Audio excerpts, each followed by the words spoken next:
Well, hello, everybody. It's Del Shores. And I'm Emerson Collins, and this is the Del and Emerson Show. Straight talk. The real gay. Oh, how are you on this Friday? It's Friday, right? Happy Friday. We made it through a week, whatever that means. Hey, everybody, whether you're watching us out there on YouTube, on Facebook, on Periscope, or listening on Spotify or iTunes or whatever, hello, and we thank you. We have a big show today. Take two. Anti-Vaxx pastor, embassy flag fracas, an out teen attacked, Ricky Martin remembers, a gay Republican, pool bigots bothered, baseball pride, fired for Grindr, a pilot penis, and more. We always say that the vagina and the penis till the last story. You know, it's just like Johnny Carson back in the day had the best guest on last, so you'll just stay up. That's exactly right, y'all. You know how it goes. We start with the bills and the courts, and we end with the nonsense. So I guess if you're listening back, you could just ba-boop, ba-boop, ba-boop on to the end if you just wanted some amusement. But all of you who are live, and we appreciate you very, very much. You are our special ones, the ones we love the most. We like y'all best. You're our favorites. Don't tell the ones that listen later. Shh. That's right. If you're listening back later, this doesn't apply to you. Now, look, I got to be honest, y'all. When I made the outline for today, at the top where I put discussion, where we try to tell a cute anecdote, I told Del, I got nothing. Nothing entertaining has happened to me since we saw y'all on Tuesday. Not one. Not one thing. Not a thing. We're like doing stuff and piddling and busy work. So I'm real happy to be here with y'all on this Friday. But how are things over at the hotel? The hotel is going well. I've been up to the rooftop bar a couple of times. I invited you and Blake. Y'all gonna come stop by. For a little sunset on the rooftop. Yeah, there's always some nice Speedo bodies up there. And now that you're doing an extended stay, have you met any of the neighbors? I have met a few people. Let me tell you something. When you've got 3 dogs, it really helps to meet people. And my dogs they either bark at you or they're friendly. So that's going well. And I reactivated my Scruff membership and it's sometimes you just need to switch a location. Yes. Now I have not acted on anything yet, but I've been engaging in conversation and I've been contemplating, well, maybe I'll go back to those AOL, slut days just for a little bit because it's been a pandemic. It's a dry spell. I thought you said you were going to go back to those AOL chat rooms, and I was like, I don't think those are still there, Del Short. I wonder if they're there. I wonder if there's any chat. Is there anybody watching who still has their AOL screen name and into that old dial-up? Well, let me tell you something, and this was a good segue because my friend Beverly D'Angelo, she still has an AOL address, which I make fun of her for. And I called her the other day and I was telling her about all the Scruff action, and she was just, what? What? Are you kidding me? No, you are not. You are not having any guest over at your hotel. You are going to get murdered. You're going to get she was murdered. I was like, you've been watching too many crime shows, honey. Yes. But she was going, that's so 60s. And I said, oh, Beverly, no, it's just so gay. I mean, the gays have never left the 60s. I love that in her mind it's the 60s because maybe that's when she knew people doing this. Like there have been people trying to have random sex since the 60s. That was the end of that. Well, she admits that she was a big part of the hippie movement. She loved that free love hippie stuff. Well, I'm glad for you. Even just those new notifications are good for the self-esteem. You know what? It's like the first thing I go is, why are you interested in me? You're like 34 and you're hot, and so anyway, I'm having fun. I'm having some fun with it. Do not devalue yourself. Well, how dare you? Wait till you're 63, Emerson. I don't know that I'll reach that far. Let's be honest. Just hope I'm around to watch you turn 63. Trying to pose in a Speedo. Not trying. Oh, absolutely. You remember that Sex in the City where Samantha's dating that guy in his 70s and she's fine with it until he turns around and she sees the sad, wrinkly, hanging flat ass? That's going to be me in 3 months. And that is not going to stop me. Yeah, it's so funny you brought that up because as you know, I've binged Sex in the City over the pandemic. And when I got to that episode, I thought, can you imagine when they ask about someone who's willing to be cast in that role? Do you have a saggy ass? We need a saggy ass. I already kind of do anyway. I mean, jockstraps really is just holding up the extra skin at this point. So, I was watching something talking about chicken leg, like guys who don't work out. And so they say, don't skip leg day because they're like big and jacked, but they have tiny calves. Well, my chicken legs, I've decided I don't have chicken legs. I have carpaccio calves. Thinly sliced. It's like, and I don't give a shit about my legs. I mean, I spin, so my legs are okay, but I just was like, I don't care. I'm not doing any squats. I'm done with the squats. Well, before we get on to the actual news, Alan said his sister-in-law still has her AOL email, hasn't changed her address in 20 years. So, the chat rooms. I want to know if those chat rooms exist. Those. Oh, I love those chat rooms. If they're still around. Mail for mail now. That's right. Mail for mail now. Mine was gay.com, and there was a Central Texas chat room that was very exciting at the time. So because you were in a place that, like in Waco, you might have to drive. Yes, not my. All right, getting to the actual news. I knew it. I knew I should have just moved on. Here we go. In the bills, court cases, and more. Good news, Wisconsin Governor Evers signed an executive order banning all state and federal funds for conversion therapy for minors. Now, to be clear, that's not the same as a law banning it for everyone, but no federal funds. In Utah, their Governor Cox issued what is believed to be that state's very first Pride Month declaration. So yay, gay Utah, with the Mormons. Took them a while. And then in Florida, always Florida, Governor Ron DeSantis wasn't happy enough last week passing the law, anti-trans law. This week, he vetoed specifically all of the LGBT programs and project from the Florida state budget. That included $150,000 for the LGBT Center of Orlando, earmarked for mental health services for Pulse survivors. He also killed $750,000 for the Zebra Coalition, which provides services specifically for LGBTQ children and young adults aged 13 to 24. They have a home, and they were going to expand from 11 to 35 beds for LGBTQ homeless youth. And he only crossed out these, even though they were included in the budget already passed by the legislature, which is controlled by Republicans. So Ron just wanting to be a bigot at every opportunity. You watched him. Oh, I can't stand him. I cannot stand him. He's just such a putz, and it's like a Trump wannabe, in my opinion. That's exactly what he's doing. It very much feels like he's setting up to run in 2024. Like he saw that it worked, and now he's just doing everything. The bigots, and catering to. Remember when he did all where if you're rich, you can get a vaccine. Set it up where all the rich people could get vaccines early. Yep, I know. We are going to be watching that man so much. It's irritating. And then one more actually positive. Out of Chile, down in South America, their president, Sebastián Piñera, in his annual address to Congress said, "I think the time for equal marriage has come in our country. All people, regardless of their sexual orientation, will be able to live, love, and form a family with all the protection and dignity they need and deserve." That is the Chilean president. They do currently have civil unions, but that's kind of amazing that the president's pushing to get the legislature on board. Yes. Yes. All right. Well, I want to be clear. I never wish anybody death, but sometimes I wish them grave illness and a reconciliation with their bullshit. And this is what this story is about. Rick Wiles is a big old bigot.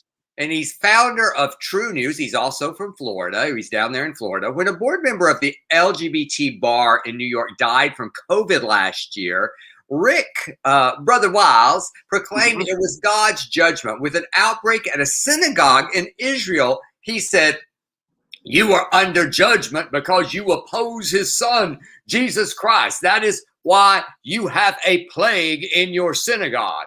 Then, furthermore, I love that word, furthermore, he said, "I am not going to be vaccinated. I'm going to survive this genocide. The only good thing that will come out of this is a lot of stupid people will be killed off. If the vaccine wipes out a lot of stupid people, we will be a better world." Well, now True News has announced Rick Wiles has COVID and he's in the hospital. They sent out this letter. Today, Rick was taken to the emergency room and admitted to the hospital. He is currently on oxygen and is expected to remain there for a number of days. I'm hoping for about 32. Says, 09. I want him to stay that 09 into the next day. 32. 09. Yes. So he's now in their statement, they said, already the naysayers and the mockers have started with their taunts. Wonder why, motherfuckers. Let them speak their foolish words and let them mock. It will only serve to be used to fuel their flames of torment in hell unless they repent. These are just assholes, y'all. Just so-called Christian assholes. So Rick is in the hospital, hopefully on a ventilator, fighting for his life. I don't wish him death. I want to be clear. I wish him lots of near-death experience and barely able to survive. I would like him to come out of this and say, I was wrong, but I have a feeling that's not going to happen. I gotta be honest. You know, it's funny. Usually, you're the like blustery and whatever. I do not wish him healing. I do not wish him well. At this point, it is one of those. If a bus was going to hit him in the middle of the street, I wouldn't push him in front of it, but I wouldn't tell him it was coming. Yeah, well, good. He's like, you know, someone's pointing out that he's one of those that said when that hurricane hit Houston, it was our fault. It was the gays' fault. And then someone else said his wife has also got COVID. And also, go ahead. I just could keep going back to our story last week where that boat of bigots exploded. That's like, God is not sending hurricanes because of us. He's igniting boats in our defense. Correct. And like he specifically said, when a member of our community died, that it was God's judgment. So when he dies, I'm assuming it's the same. So listen, you know, every now and then when I spew and rant like this, and I go to that point where I wish someone illness, or so I get some messages saying that this is not, you know, that I'm not Christian. No, I'm not. But also, I don't give a fuck. So go ahead, write me. Delete. But at this point, I do not wish him ill. I do not wish him well. And if God's going to answer somebody's prayers, I hope he gets to everybody else first. I just say well-deserved, Rick. Well-deserved. Hold on. Xana said back up here, and I agree. This should be you should make greeting cards, and one of them should say, wishing you a greater reconciliation with your bullshit. Did I just say that off the top of, I like that. You sure did. You sure did. Recording my rant. Not 4 minutes ago. That's a good one. Well, bless his bigoted fucking heart. Moving on. A bunch of Republicans got their panties all in a twist and signed on to co-sponsor the Only Old Glory Act. It's exactly what it sounds like. The goal is to prevent any other flags from flying over American embassies around the world. Now, the loudest sponsors are, as expected, Matt Gaetz doing anything he can to get away from that Venmo discussion, and Marjorie Taylor Greene, QAnon Queen. She said, the bill will prevent hate American flags from flying over American embassies. She also claimed rogue members of the State Department were flying the flag of the radical Marxist group Black Lives Matter. She also referred very clearly to Secretary of State Blinken's direction earlier this year that pride flags could be flown at embassies all around the world. Now, the Only Old Glory Act will not pass. They don't even have the majority in the House to actually get it up. But bigot's gonna bigot. And I understand why they're so pissed off, because a whole bunch of the embassies around the world are taking this opportunity to fly the big rainbow flag in front of the world. Yeah. You can see here, the embassy in Namibia is flying it, where they still have anti-sodomy laws on the books locally. In the Bahamas, they're flying it, where same-sex marriage is still expressly prohibited. Bosnia-Herzegovina is flying it, and the Vatican is the one in the photo there, and where, well, you know, how they feel about us in general and as a concept. So I also specifically love that embassies where our community is specifically targeted are using it as an opportunity to state how this administration, how our country's return to our ideals of equality should be reflected in the places where they're working. I freaking love it, and I love that they're pissed. I do too. I love it. I just cannot. That Matt Gaetz, oh, he's in more trouble now. He's got obstruction of justice. He's going. I hope he just goes to jail for a few years, maybe 18 months would be happy. I'd be happy with 18 months. Just enough. Well, because like, look, I want to get my flag, put it out, because I am a flagget to the core. Emerson, if Matt Gaetz goes to jail, would you go visit him with me just for fun? Yeah. Let's just go visit, and we'll just take a, a take or something. Yeah, I mean, if we have a reason to, I wonder if they'd put him in Florida. Maybe he ends up in one of those federal penitentiaries up somewhere on the East Coast where he is, but I don't know where. It depends on the jurisdiction. We'll claim if we could have in Fort Lauderdale and we could make it a gay old time, that'd be great. Yeah, maybe we could say that we are from we're home missionaries from the First Baptist Church, and we just wanted to pray with him. Maybe he would accept our invitation. We just want to lay the Spirit of the Lord over him through that glass. And then I say, listen, you big-headed bigot. Kevin said, no, we want him to get at least 4 years so he cannot vote. Oh, okay. Is that what it is? It's like no, just that he would miss an election. Oh, I see. I thought it was like if you get more than 4 years, you can't vote anymore. I thought because they were fighting all that you can't vote thing. Yeah, we've been working so hard to make sure that once you've served your time and you get out, you get to vote again. You paid your debt to society.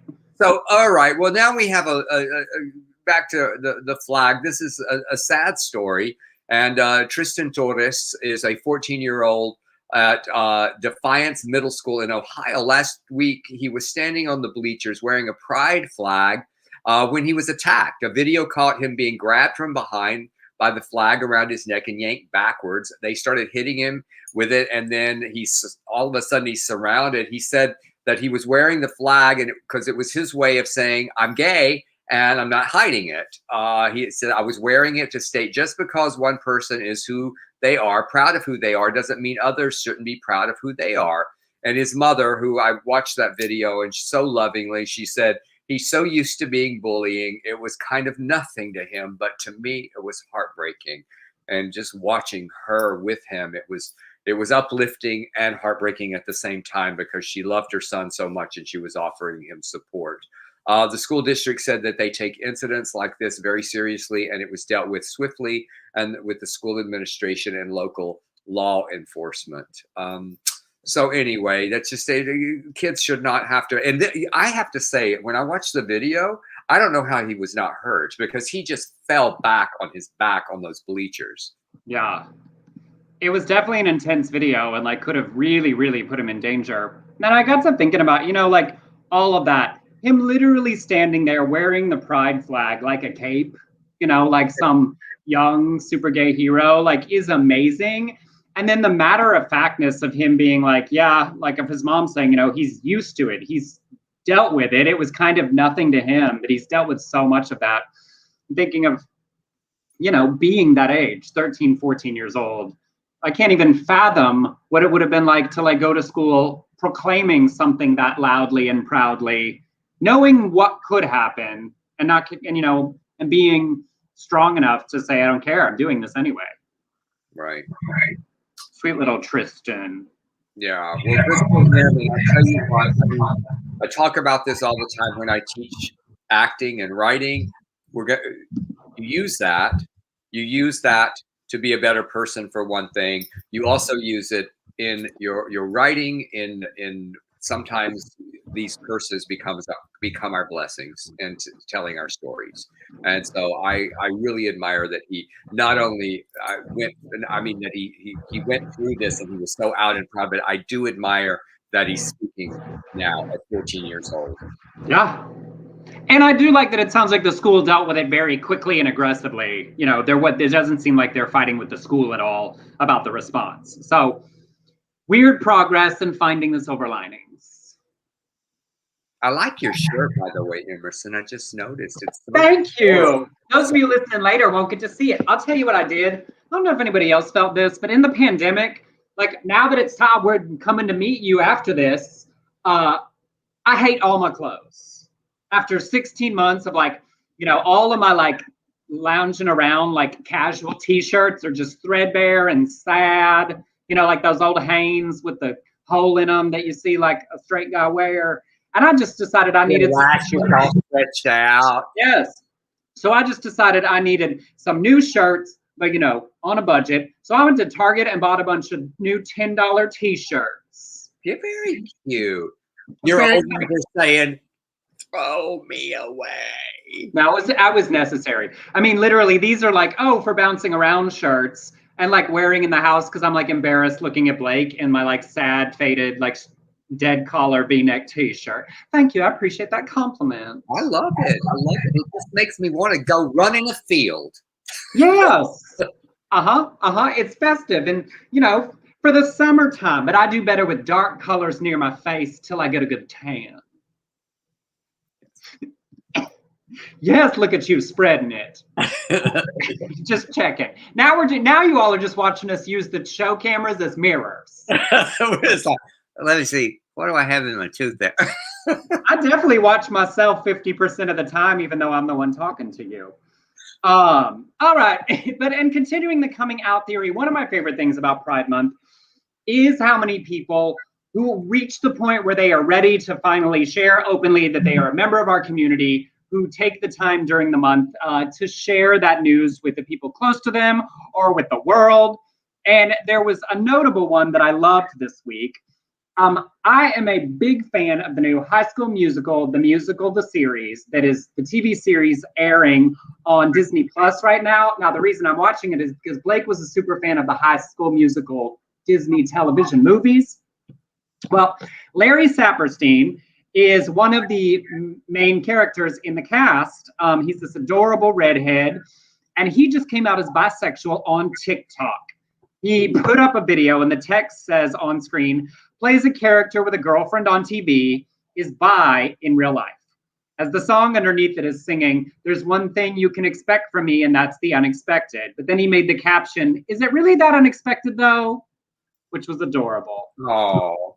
And then Sophie Turner, Sansa Stark of Game of Thrones life, once again, she put up it's motherfucking Pride Month, baby, and a nice little graphic circling that said, time isn't straight, neither am I, by Pride. And I just love that. I love seeing young people, you know, he has 400,000 TikTok followers because of that show, and just casually, hey, it's Pride Month. I'm in season 2 of my show. By the way, I'm bi. Is that Sophie Turner, Joe Jonas' wife, who is on Game of Thrones? Yes.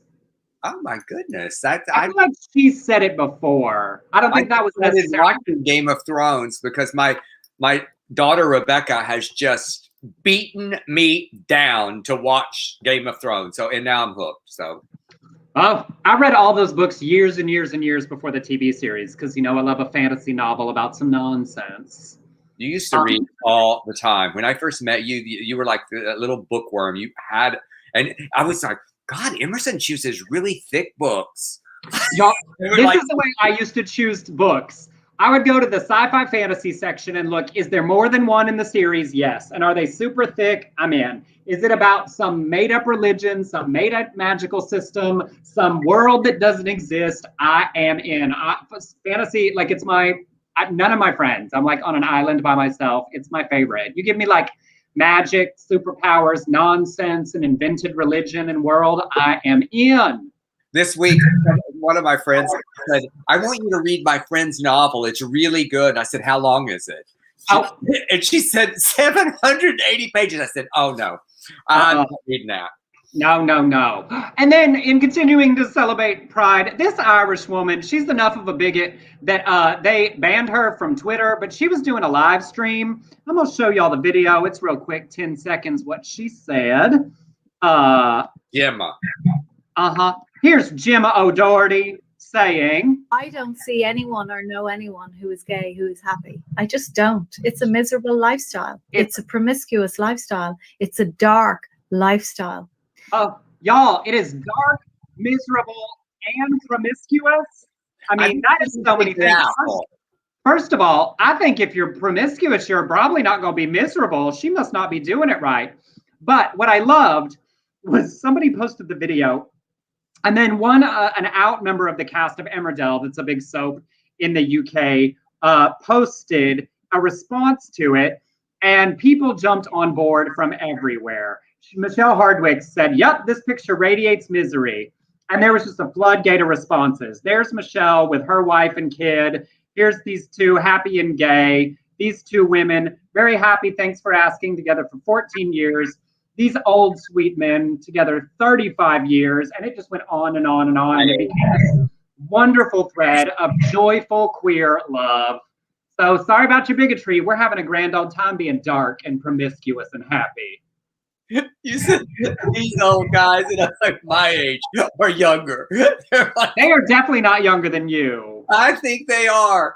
But you know, it's so interesting because Gemma just looked miserable to me. And I was like, it's sort of like Caitlyn Jenner saying that Gavin Newsom's not in touch with the real people as she sits on a hanger with her plane. Yeah. It's like it seems like a lot of projection. John said, Gemma sounds like she's advertising a mystery movie. I know the problem is she was advertising one that I sure wanted to watch. Dark, promiscuous, and sad. Fuck you. Right. One of our heroes is, speaking of coming out, Ricky Martin did an interview talking about how he was so uncomfortable with the Barbara Walters interview he did in 2000 about his sexuality. And I think a lot of us remember this, where he skirted answering her by saying, I think that sexuality is something that each individual should deal with in their own way. And that's all I have to say about that. And Barbara kept pushing, and she said, well, you could stop these rumors. You could say, as many artists have, yes, I'm gay, or you could say, no, I'm not, or you could just leave it as you are, ambiguous. She paused. He didn't answer. And then she continued to hit him. She said, I don't want to put you on the spot. Yeah. And it's in your power to do it. And I'm bringing it up with you, Ricky, because you know that this is being said and you're even being named. He said, I understand perfectly. Thank you so much for giving me the opportunity to express the rumors. But for some reason, I just don't feel like it.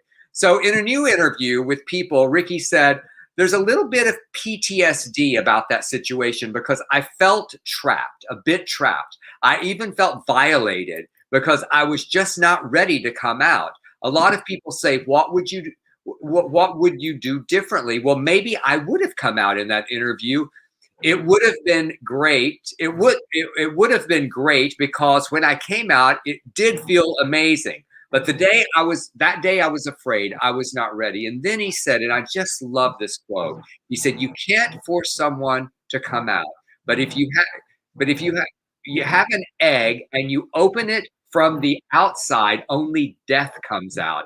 But if the egg opens from the inside, life comes out.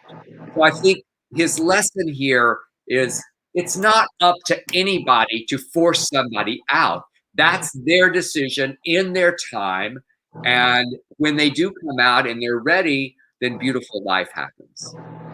I love the nonsense, delirious, delightful of like the egg analogy because it's exactly right. And it's also so random. I mean, this man, he can do no wrong for me. No, me neither.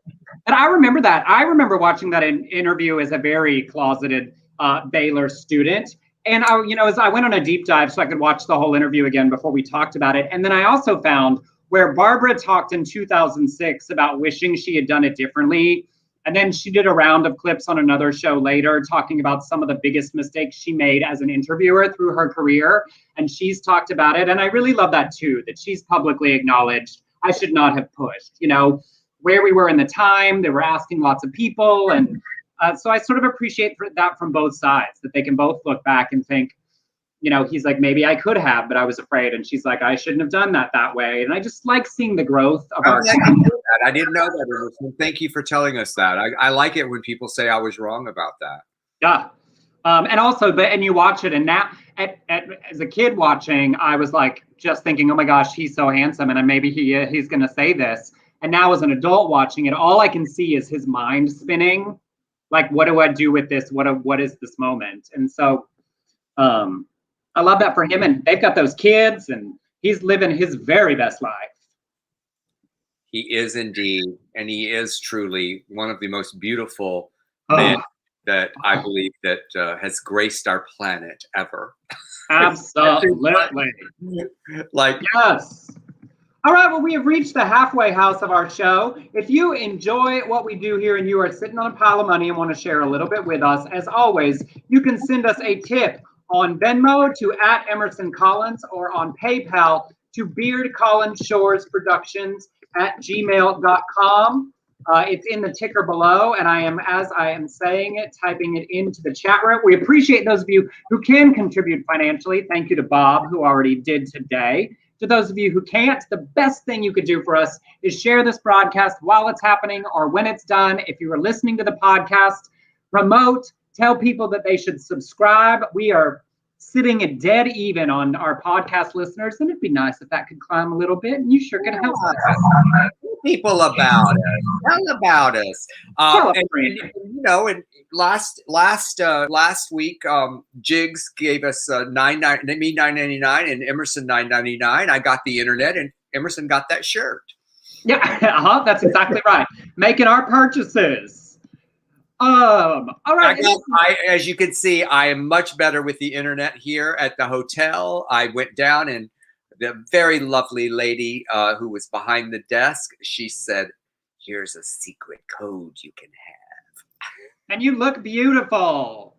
Up next, over in Massachusetts, a story about a gay Republican that I found interesting. Jeffrey Sosa Paquette is married to Julian that you see there, proud dad of 2 kids. Well, he is busy being a gay Republican representative in Massachusetts, representation of all kinds. And Deborah Martell is a Republican on the Republican State Committee. And she sent an email to all of the other members of the Republican Party in Massachusetts saying about Jeffrey, I heard he was a married, she put it in quotes, homosexual man who adopted children. I was sickened to hear this. Well, Sosa Paquette says, what she was seeking was to find anybody, using her words, God willing, that will primary him. Both Republicans, she's trying to get him out. So he emailed Deborah to confront her and said, I'm a Catholic who loves God and his 10 commandments. Sure. I wish the best for every person in the world, including you. Oh, no, this is what she said back. Apologies. What sickened me was that you adopted children. Children deserve a mom and a dad. That's how God designed marriage and the family. She straight up just wrote that to him. So Jeffrey reached out to the Massachusetts GOP chairman, Jim Lyons, who said in response he wasn't going to get involved in inter-party politics. Now, this is the head of the Republicans of Massachusetts talking about 2 Republicans in Massachusetts fighting in emails about bigots and whatnot. And he said, I just can't be bothered to get involved. Other members of the committee reached out to him in support. The Republican governor, Charlie Baker, said the comments were abhorrent and that her views have no place in the public discourse. So some Republicans supporting him. Sosa Paquette is calling for her resignation, saying he faced bigotry throughout his life because of his sexuality, and he will not put up with it in the Republican Party. Well, I wonder why you're in that party. That's the way I feel. It's a party. There's a party of lots of bigotry, and that has been apparent and visible from the very beginning. So, yeah, but to me, it's kind of like the people in the church changing from the inside. It's like, look at, there you are. One of the people in the party saying, I agree with these other things, and I will not be treated this way here. Maybe it's contributing to change because he got a bunch of Republicans to agree with him on it. Well, I hope it is, but I don't know how you can expect and be surprised at certain people in the Republican Party saying things like she said when you know what the Republican Party has stood for and what is in their platform. That's my point. Right. And mine is that you can change those. Working on, we applaud the churches when they do a little better. Yes. But it was interesting that the Republican governor supported him, but the head of the party did not, which speaks to your point that the platform that party chair is responsible for doesn't seem to be so bothered. Well, I mean, let's look at Ron DeSantis, what he did last week. I mean, he went after the gay community. Slam, Absolutely. slam, slam, bam, bam, bam. Yep. And All Victor said, I'm with Dell on this one. Thank you, Victor. I love you, Victor. Yeah, I'm with Emerson too. Come on, I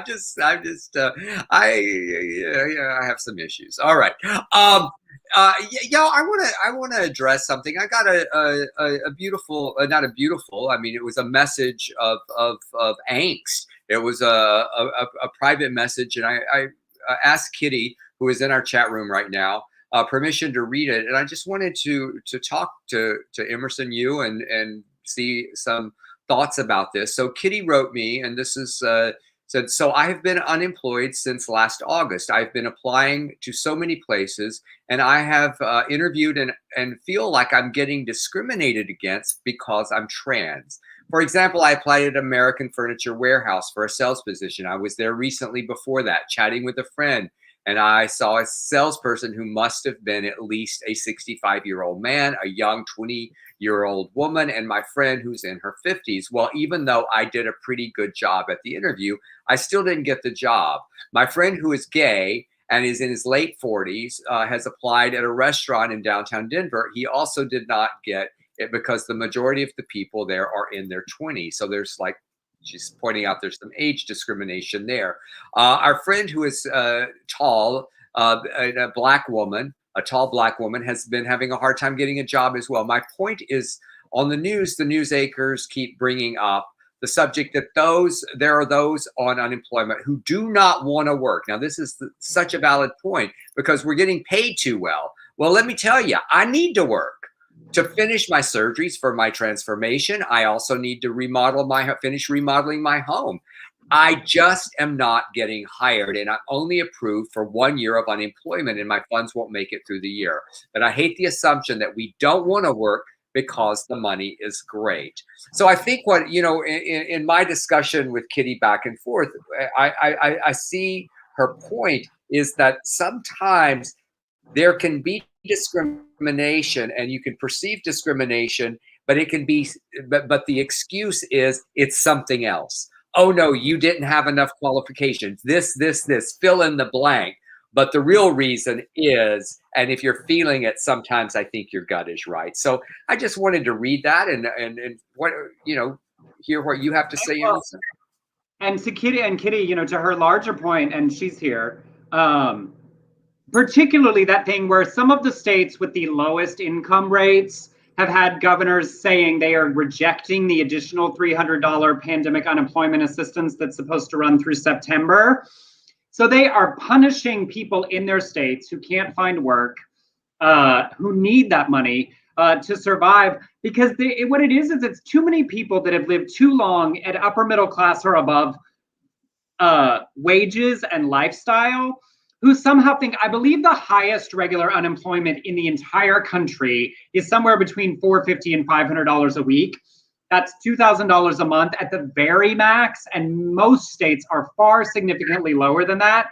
And you factor in rent, insurance, health insurance, standard bills before you even get to food.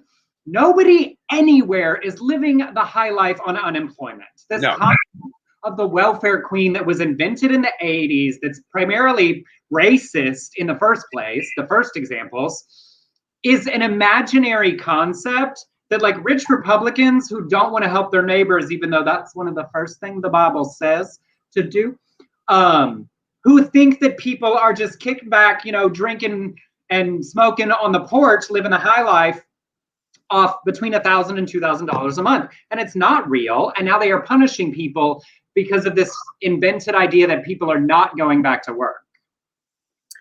So I don't know a solution for you, Kitty. I just know that you have my empathy, and I hope that you find that employer who sees you for the qualifications that you have, for the beauty that you have, and can say, yes, I want you to represent our company. Absolutely. And with this invented idea of the labor shortage, nobody's willing to go to work because they're getting too much on unemployment. if you are paying so little, if your hourly wage is so low that people getting $400 to $700 a week to quote do nothing would not make more coming to work for you, you're not paying people enough. Yeah. I'm so sorry that you can't find anybody to work your drive-through for a minimum wage that is below the poverty line, basically. Bump it up. Bump it up. You want people to work, pay them more. Yeah.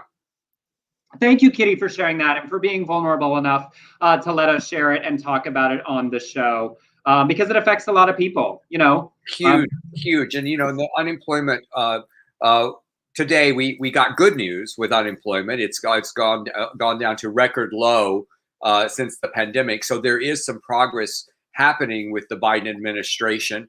And I again, Kitty, I just wish you all the best. And I'm going to just, you know, I don't pray, but I'm going to get all of us right now, just send Kitty like amazing, good thoughts for this next week. And one day I hope that we can put up, I got a good job. Yes. All right, real quick through this next one. On Monday, a brief was filed in the U.S. District Court by U.S. Pastors Council, Bear Creek Bible Church, and Braidwood Management because they want an exemption from the Bostock decision, the one banning anti-LGBTQ employment discrimination, saying it violates their religious freedom. They want to take advantage of what sort of exists as the ministerial exemption, like Catholics not being forced to hire women priests, because that doesn't help Christian nonprofits or Christian businesses or shield churches or religious schools that require non-ministerial employees like secretaries or janitors to refrain from homosexual or transgender behavior. You know, all that behavior of being transgender. Anyway, so it argues that Title VII should be interpreted to allow this discrimination against homosexual or transgender conduct as long as the employer sets rules that apply it equally to both sexes. Now, they give examples. They could make rules that say no worker, male or female, could enter a gay bar or gay bathhouse. They think as long as we apply that evenly to all genders, it's not discriminatory. Or engage in the sexual practices associated with homosexuality.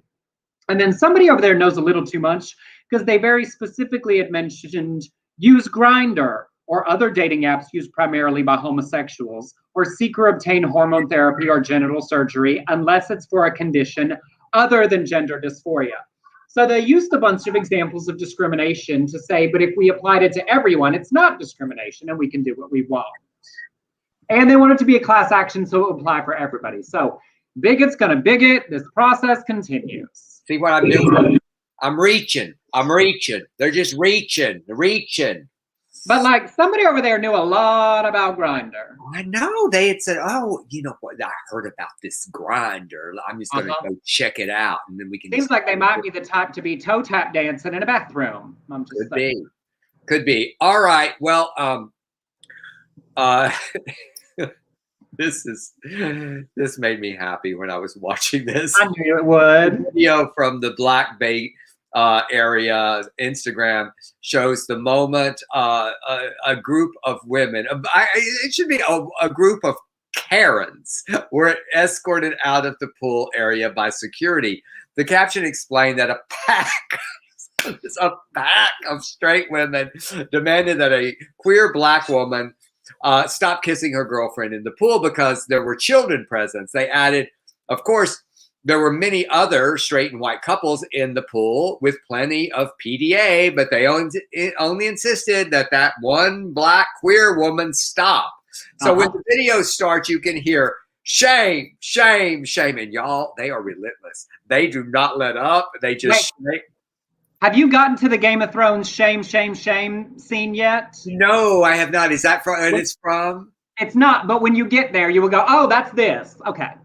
So anyway, they just keep on. I mean, they say shame, shame, shame. There's a chant going the whole time. These women are just spewing shit like this. They said, calling people racist because they're white.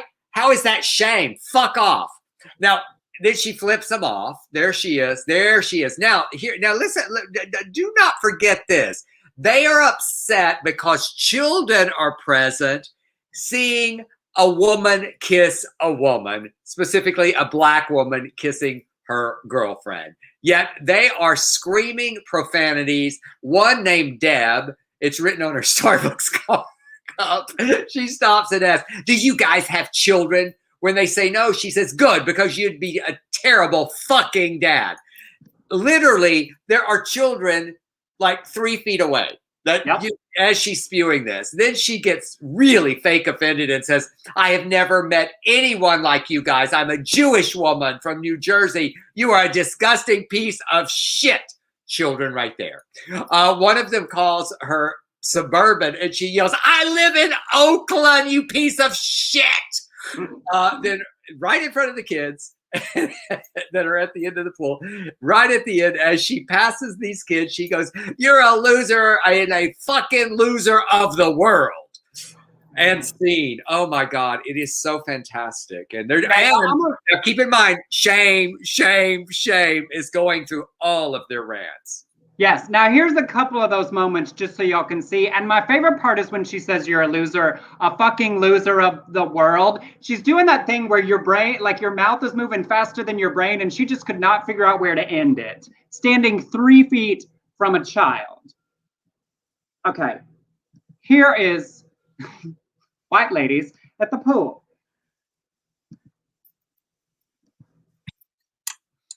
Shame. Because they're white. How is that? That's shame. Shame. Do you guys have any children? Do you have any children? Because you'd be a fucking terrible dad. Fucking loser of the world. Where are you? Defending the children, screaming profanity right in front of the children. But you don't that poor straight just trying to get her out. Just stop. You know in that home, she's just awful to him. And he's going, oh, I got to get her out of here. When she gets off, ooh. I know. And the one I felt for was that one, the security guard who's just walking in front of him like, come on. Like, yeah. Not close. Like, you got to go. Oh, bless their stupid hearts. All right, I'm curious, y'all. Now look, I try to cover all topics for everybody. And I got to tell you, Major League Baseball is doing Pride up for real, for serious this year. Outsports put out an incredible list of baseball Pride nights. And y'all, it's not just like, hey guys, come on this night. They're donating portions of tickets to organizations. They have special merch. I'm going to read you out some of the teams. And if you can go and see your city. This week in the Colorado Rockies, a portion of proceeds from the tickets to One Colorado. Next weekend, big Pride weekend, Boston Red Sox. You get a pregame party and the Boston LGBT group singing the anthem. The Cincinnati Reds, the LA Dodgers are doing a big ass Pride night with, you get a rainbow Dodgers t-shirt with the words "We're back." LA drink specials, recognition of LGBTQ frontline workers, pregame and fireworks. I had the craziest thought today that I might even go. I have never been to a Dodgers game. I've never been to the stadium. Y'all, I've been trying to do like new things in public, and you can buy tickets in little vaccinated pods, or you can buy a vaccinated section where you have to show your vaccine card in the seats. I don't know that I will, but I thought about it. Well, you know what?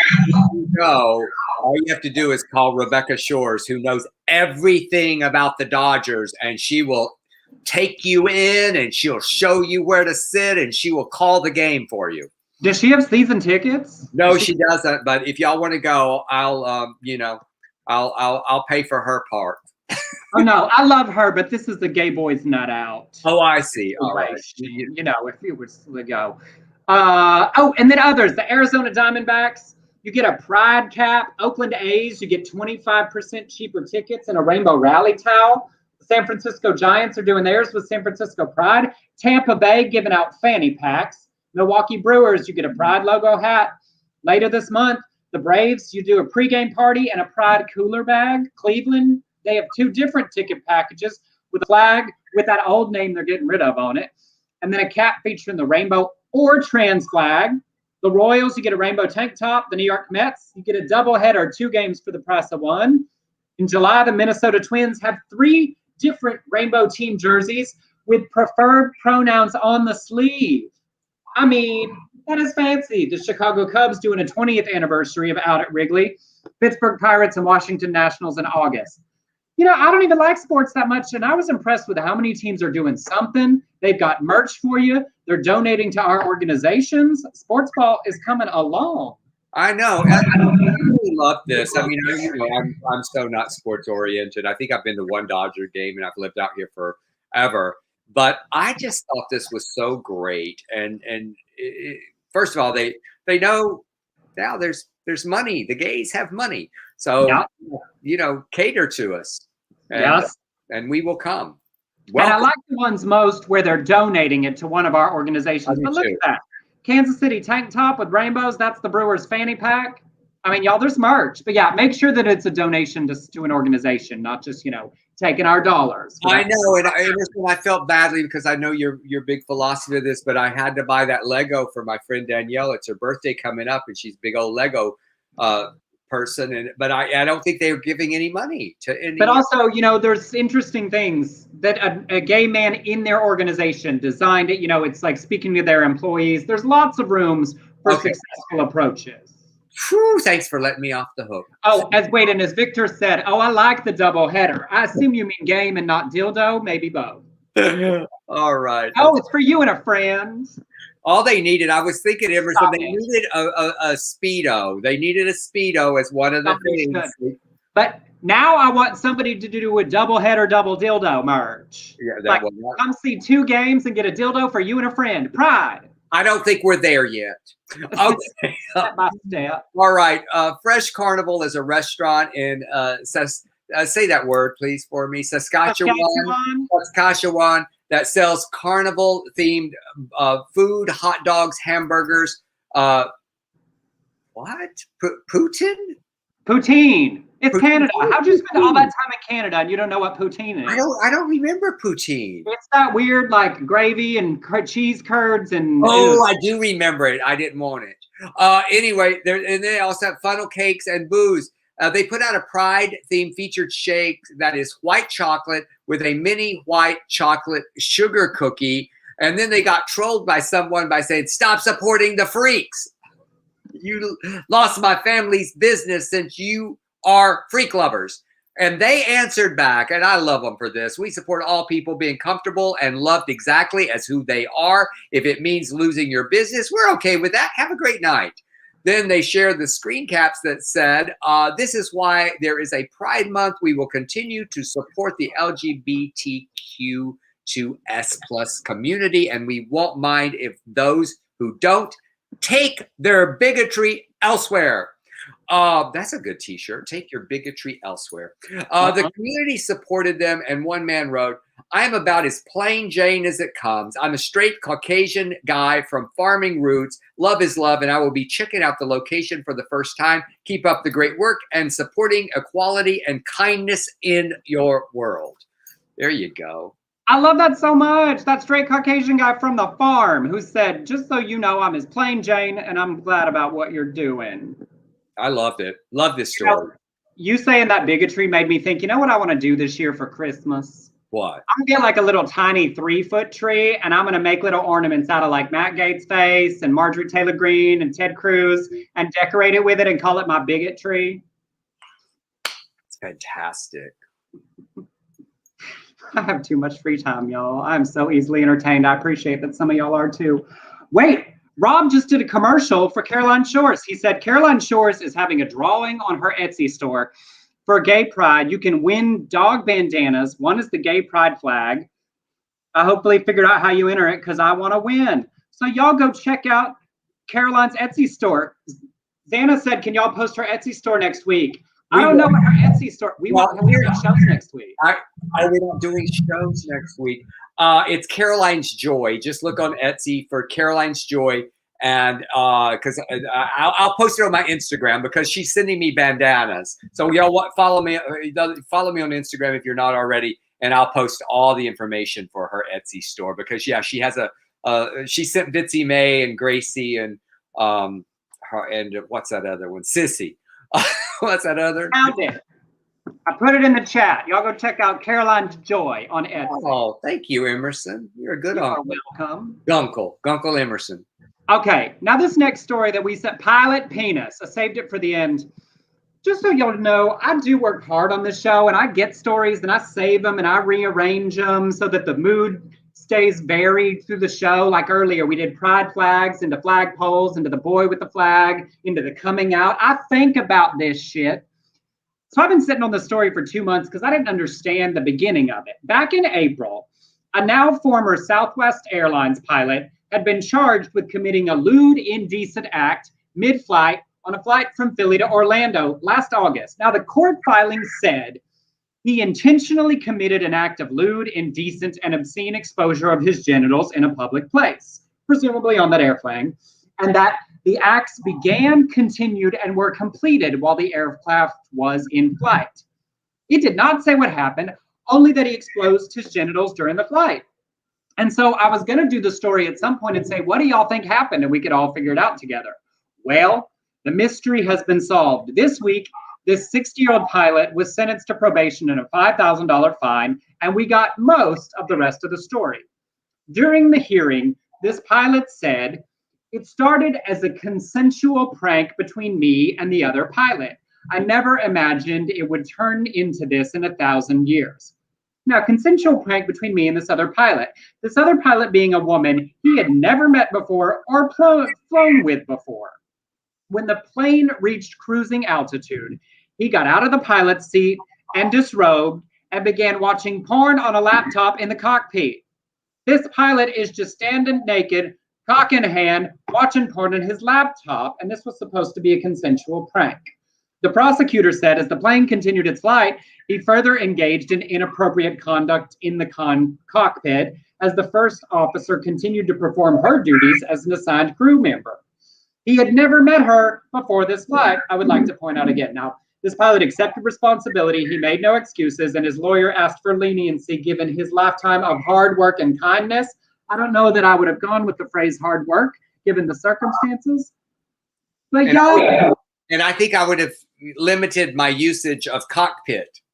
I'm just saying, like, that is enough. And I just need to know, like, this is more info, but I still have questions. What did you think was consensual about you getting out of your chair, disrobing, putting on porn on your laptop, and watching it, and then things happened, so to speak?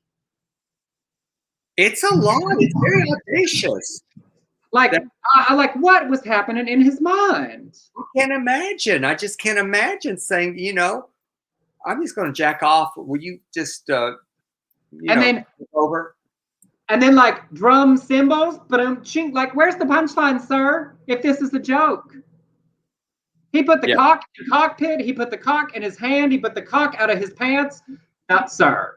I don't know what kind of joke, but like, I don't know how well and how long you would have had to known somebody to think that getting back there and taking off your clothes was going to just be hysterical. I have a little question though. If she was consensual, she had to tell on him. Yeah. So she wasn't complicit here. No, definitely. Like, it is clear that this was somehow a one-sided misreading sexual harassment of this female co-pilot. Victor said, well, who the hell was flying that plane? Now, y'all know once it gets up in the air, they put it on that autopilot and they don't do anything else till it's time to land for the most part. But like the pilots do the takeoff and the landing, and then, you know, you point it in the direction and you remember the club that you put across the steering wheel? I think you just put that on the airplane and then it does the rest till it's time for descent, right? It's called autopilot. Yeah. Oh, Rob had a good point. Maybe there were cameras in the cockpit. Yeah. But if there was cameras in the cockpit, he should know that. Anyway. He did not think this through. That's assault. That's harassment. Don't get your dick out unless you're really 100% certain the other person wants to see it. And if there is anything 0.00001% chance that they do not, ask first. Whether it's your phone, your DMs, your airport cockpit, wherever. They better be like nodding, going, yeah, show it to me before you do. And did he get fired? It doesn't say. Yes. Oh, Southwest fired him. Yeah, definitely. Oh, yeah. Fired him. They stopped his benefits. Oh. Well, you know, that's the cock out in the cockpit story. Pilot penis, you're welcome. Does everybody, well, I'm going to see you in a little bit. Does everybody have nice weekend plans? And someone that is concerned that we're not having shows next week. Look, guys, it's my fault. I'm going to Texas. I'm actually getting on an airplane. I'm flying to Texas, and I'm directing some reel shoots for my students there. And I'm really excited to go. But you will see, we will post on our social media and our constant contacts the day before the new shows, so you'll know when there is and isn't a show happening. And always, if you enjoy what we do here, you can send us a tip. We're real grateful because it's a lot of work. On Venmo to @EmersonCollins or on PayPal to beardcollinshoresproductions@gmail.com. It's in the ticker below. It's in the chat. And for those of you listening back later, it's spelled just like you think it does. Thank you to Ray Jarvis, who just sent us a tip. Does everybody have fun weekend plans? Weekend plans. You know what I'm going to do because of you? I'm taking Rebecca to see Cruella tomorrow. Yay! I love that. After I teach class, and Rebecca and I are having lunch with my friend Beverly. So I got some social things going. Yeah. Yes. How about you? Yeah, we're coming to see you tomorrow. We're picking up sushi for Blake's dad's birthday. On Sunday, we're having a little Baylor Theater in Los Angeles rooftop reunion. We're being active out in the world. You're having movie night with some friends of yours and mine. Yeah. Awesome. Good. So, awesome. However you spend your weekend, y'all have fun. Take care of yourselves. Be kind to each other. Treat yourselves. I'll be there next week. I love you guys, and I love you, Emerson. I love you too. Hey, and while we're gone, you can go back and listen to your favorite nonsense episode, from the pandemic. How about that? Bye. Bye.